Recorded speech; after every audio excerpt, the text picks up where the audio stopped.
Tribuners kembali bersama saya Oktiarani dalam program Tribun Talks.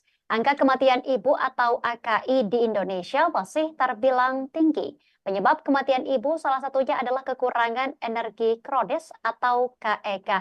Indonesia berada pada urutan keempat dengan prevalensi KEK pada ibu hamil sebesar 35,5%. Sebenarnya, apa itu kekurangan energi kronis dan apa penyebab masalah tersebut timbul hingga menyebabkan kematian?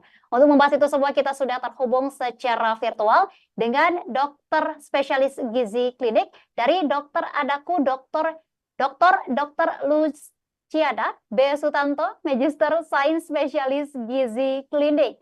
Halo, selamat siang Bu Dokter Lucy. Halo, selamat siang juga Mbak Ukti, apa kabar juga?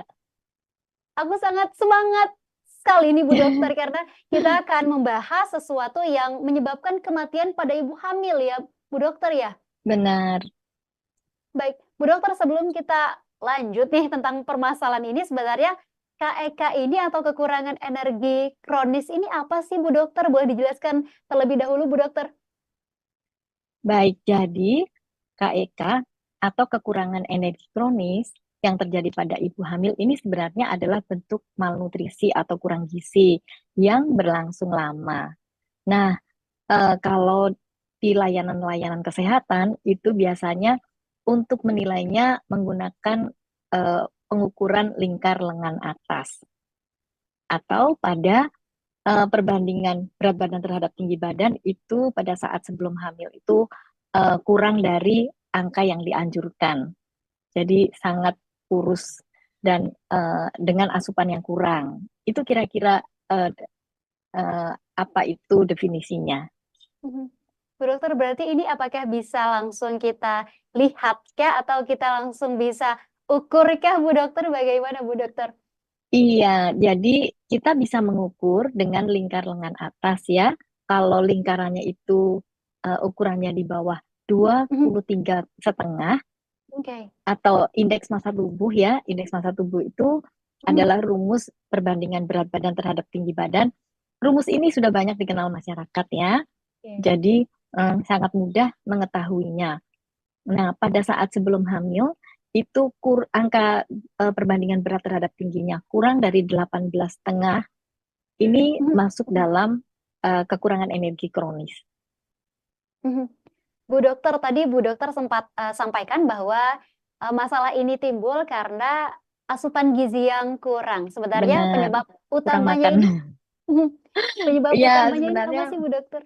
kurang asupan atau sebenarnya bahasa sehari-hari itu makan tidak tercukupi dalam Oke. kurun waktu yang lama. Artinya kronis itu adalah waktu yang lama. Tapi ada juga penyebab lainnya ya, Mhm. yang melengkapi juga asupan makan yang tidak terpenuhi itu. Bisa Oke. karena penyebabnya rendahnya pendapatan keluarga, Mhm. pengetahuan yang rendah, jadi contohnya adalah diet-diet gitu ya, atau Oke. pemilihan makannya yang Mhm. tidak sesuai dengan kebutuhan kesehatan saat hamil. Nah, ini juga terkait dengan usia ibu hamil yang terlalu muda atau kurang dari 20 tahun, Mhm. dan ada juga penyakit-penyakit yang mendasari. Yang paling banyak itu yang ditemukan adalah TBC, penyakit infeksinya. Oke. Berarti penyebab daripada KEK ini tuh banyak ya Bu Dokter ya? Benar, Mhm. yang Bu Dokter, semuanya bermuara pada asupan yang tidak terpenuhi dalam jangka waktu oke. lama. Oke, Bu Dokter, lalu bagaimana dengan gejala dari KEK ini sendiri, Bu Dokter? Apakah sangat mempengaruhi kesehatan pada ibu dan janinnya, Bu Dokter? Benar sekali. Jadi kalau ditanya gejalanya apa sih? Gejalanya kalau masih kurang energi kronik itu Mhm. gejalanya ya berat badan yang kurang gitu ya. Oke. Tapi eh, gejala-gejala lain yang muncul itu termasuk lemah, lesu, ini yang sehari-hari kita bisa temui gitu ya.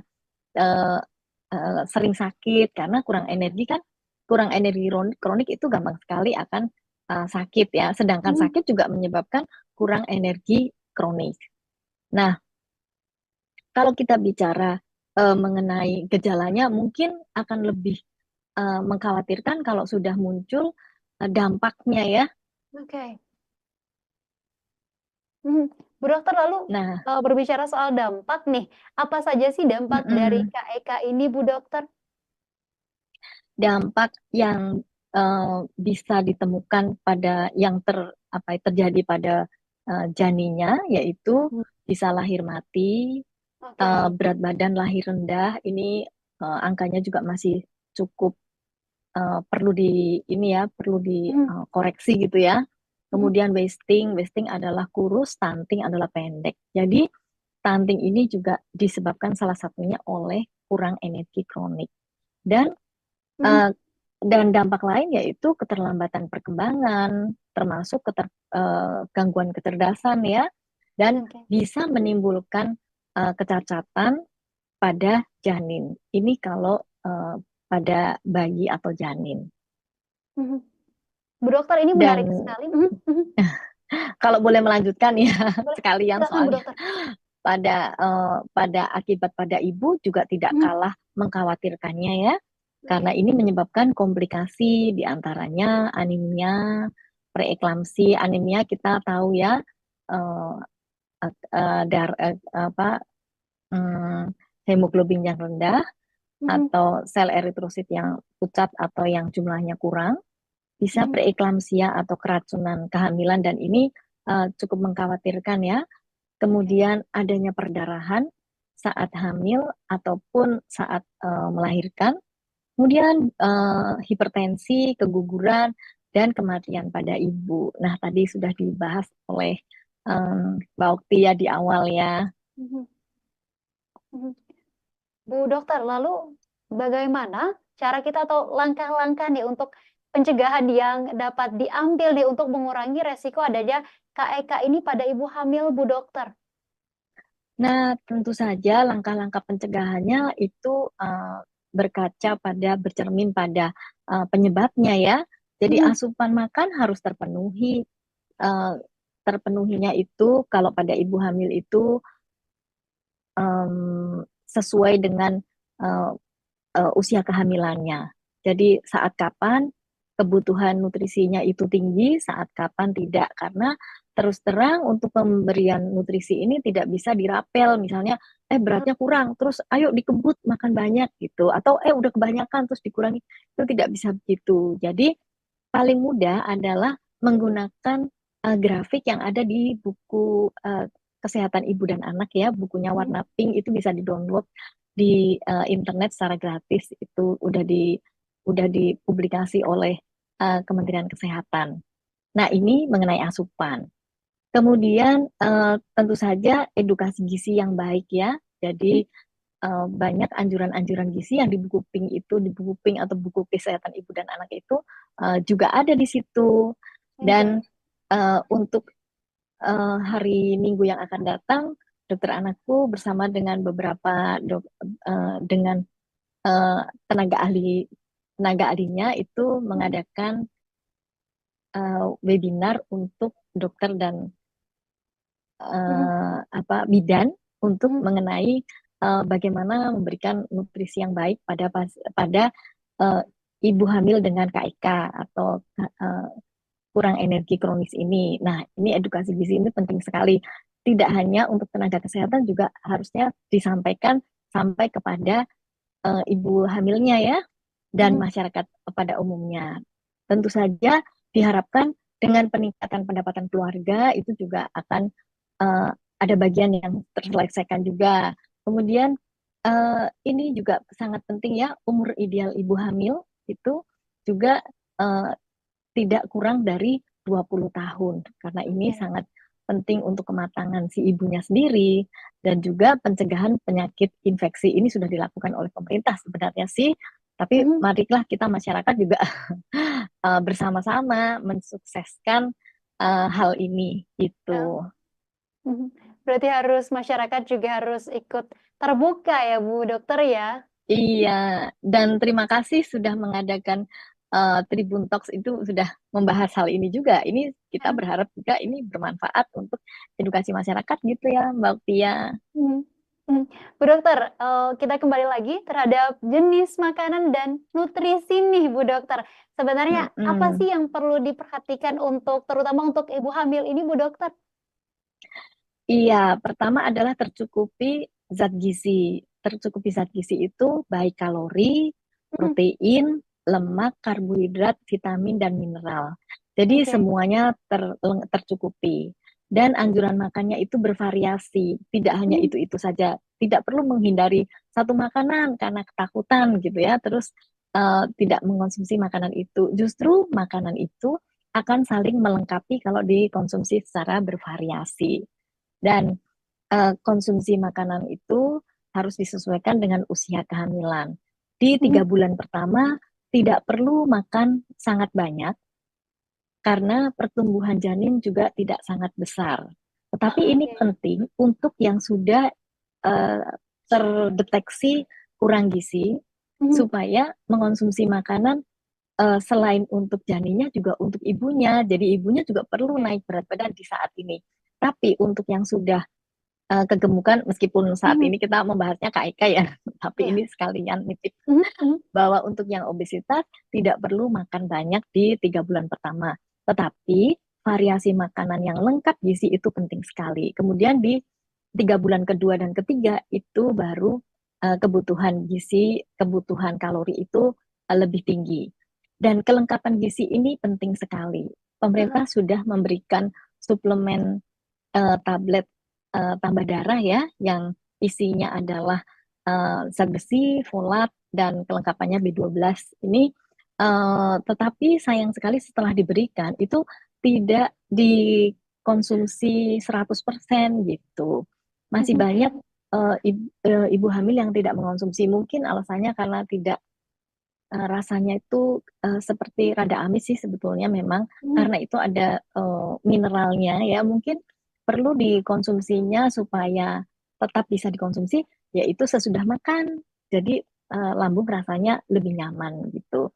Tapi ini harus dikonsumsi kalau anjurannya tiap hari baiknya dikonsumsi tiap hari untuk mencegah dampak dari kekurangan vitamin dan mineral itu. mhm. Bapti. Mmm, berarti ibu hamil ini tuh harus selalu memantau asupan energi dan nutrisinya, begitu ya, Bu Dokter ya? Benar, dan kelengkapan zat gizinya. Aha. Bu Dokter, lalu adakah perbedaan antara KEK dengan anemia nih, Bu Dokter nih? Terutama tadi menyinggung sedikit tentang obat tadi, Bu Dokter. Benar. Jadi pada kurang energi kronik bisa berdampak anemia. Oke. Anemia itu keluhannya lemah, tidak bersemangat. Nah, pada keadaan keadaan ini juga dikhawatirkan jadi asupannya juga rendah ya. Mhm, Jadi sebenarnya dan sebaiknya ditangani dua-duanya. baik. Pertama, kalau sudah terdeteksi KIK kurang energi kronik, harus mencukupi makan eh, untuk Mhm, melengkapi kebutuhan ibu dan janin. Nah, untuk melengkapinya sebaiknya sih makan 3 kali, selingan makan 3 kali. Jadi setiap 3 jam itu makan. Nah, ini sangat baik sekali kalau pada saat tiga oke. bulan pertama, Ah, beberapa ibu kan mengalami mual muntah di kehamilan ya. Jadi mhm, makannya sedikit-sedikit. Justru jangan karena rasanya mual terus makannya rujak, pedes, asam. Nah, ini akan aha, memperparah keluhan-keluhan di mhm, lambung. Nah, yang mhm, tren sekarang ini pada suka minum kopi lambung kosong, sedangkan mhm, ibu hamil tidak dianjurkan mengonsumsi kopi, oke. terutama dalam jumlah banyak ya. Mhm, Nah, jadi makanlah teratur, makan bervariasi, hindari makanan-makanan yang menyebabkan sakit mah, misalnya seperti itu. mhm, Nah, untuk kelengkapan itu, ini bisa melengkapi kebutuhan gizi untuk mencegah, menghindari atau mengobati eh, mhm, KEK-nya itu. Nah, eh, eh, pada anemia, anemia bisa terjadi pada kurang gizi dan anemia itu bisa terjadi juga pada kurang asupan vitamin dan mineral. mhm, Pada yang paling sering kita jumpai di Indonesia adalah kekurangan zat besi dan folat. oke. Nah, sehingga konsumsi makanan yang bervariasi akan bermanfaat. Kalau sudah ketemu atau dijumpai atau ketemu laboratoriumnya menunjukkan anemia, ini adalah ranah dokter untuk memberikan terapi. Jadi harus ke dokter, harus diterapi supaya tidak terjadi dampak yang merugikan. Oke, Bu Dokter, ini sudah disebutkan sebenarnya, tapi ini menjadi pertanyaan terakhir nih Bu Dokter. Bagaimana peran dukungan medis dan konseling nutrisi nih dalam mengelola KEK pada ibu hamil ini Bu Dokter? Itu penting sekali karena akan dapat mencegah dan mengobati KEK dan mengobati jika telah terjadi. Jadi marilah kita bersama-sama untuk saling mensupport agar KEK bisa dicegah di Indonesia. Hmm. Baik, terima kasih Bu Dokter Lucy atas edukasi yang telah disampaikan pada hari ini. Semoga angka KEK di Indonesia ini bisa menurun ya Bu ya, dan bisa Iya, diantisipasi lewat edukasi yang sudah dokter sampaikan ya Bu Dokter ya. benar sekali. Terima kasih juga, Mbak Okti.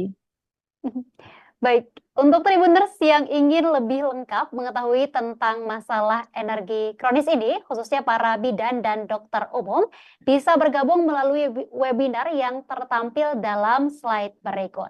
Ini adalah webinar khusus untuk para bidan dan dokter umum untuk menambah pengetahuan dan wawasan demi membantu menurunkan angka stunting dan kematian ibu karena kekurangan energi kronis atau KEK. Atau bisa juga kepoin Instagramnya di Dokter Anakku Official. Baik, sekali lagi saya ucapkan terima kasih kepada Dokter Lucy atas edukasinya pada hari ini. Salam sehat.